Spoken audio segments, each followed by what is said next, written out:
Shipping icon UPS has hurled a cannonball at Donald Trump, and don't expect it to bounce off of him Homer Simpson style either. Though Lord knows Trump is certainly flabby enough. Welcome to Occupy Democrats. I'm David Reddish.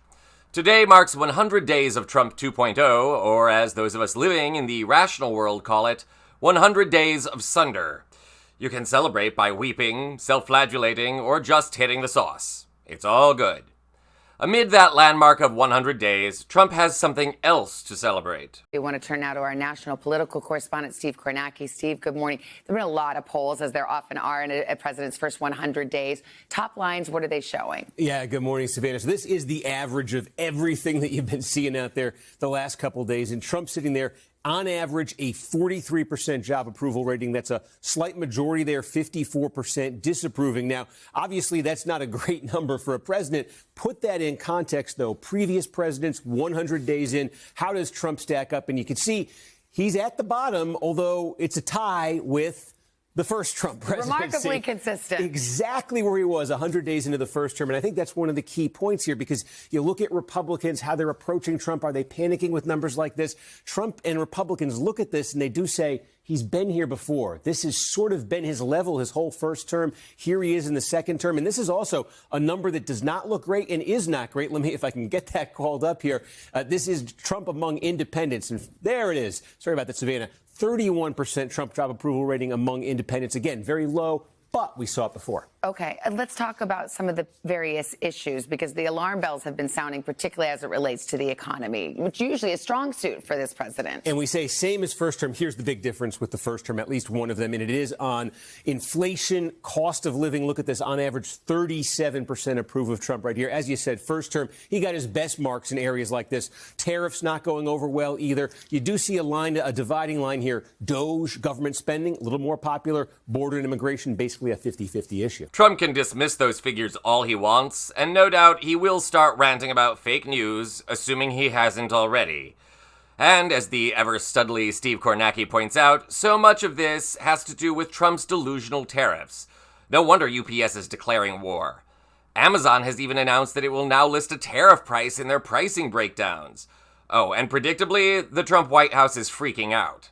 I will take this, since I just got off the phone with the president about Amazon's announcement.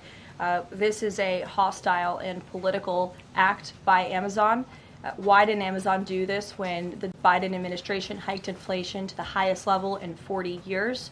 And I would also add that it's not a surprise, because as Reuters recently wrote, Amazon has partnered with a Chinese propaganda arm. So this is another reason why Americans should buy American. You know, it's sort of twisted to say, but I have to wonder at what point Caroline Leavitt just goes totally postal and has a breakdown. Or maybe she's just biding her time until she scores a book deal. Anyway, we're getting off topic.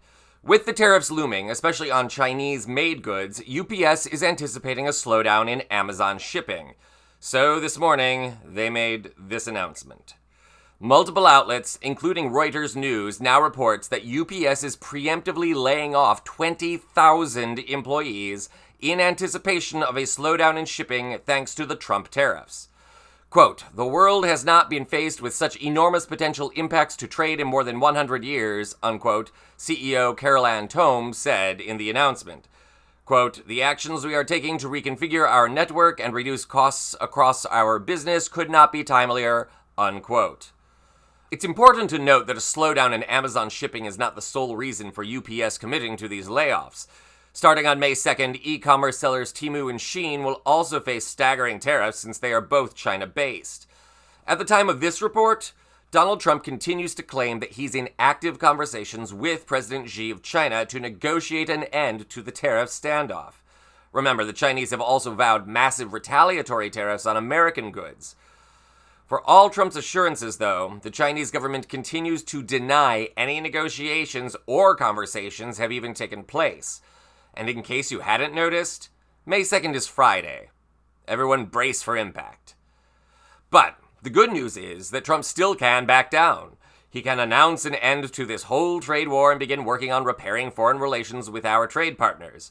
No doubt the market would surge, as would his approval ratings, and where Trump is concerned, that is the kind of validation he craves.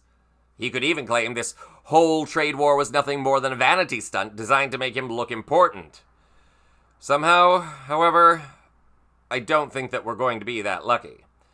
Prepare for prices and unemployment to surge, and prepare for Americans' anger toward Trump to surge right along with it. In a best-case scenario, the Congress or his cabinet remove him to save the American economy. The only question is, how much more damage will they allow him to do? How much longer will Americans need to suffer thanks to Trump's delusion and Republican cowardice? On the other hand, maybe it's time for a little online shopping spree? I mean, the tariffs are as good a reason as any. I'm David Reddish.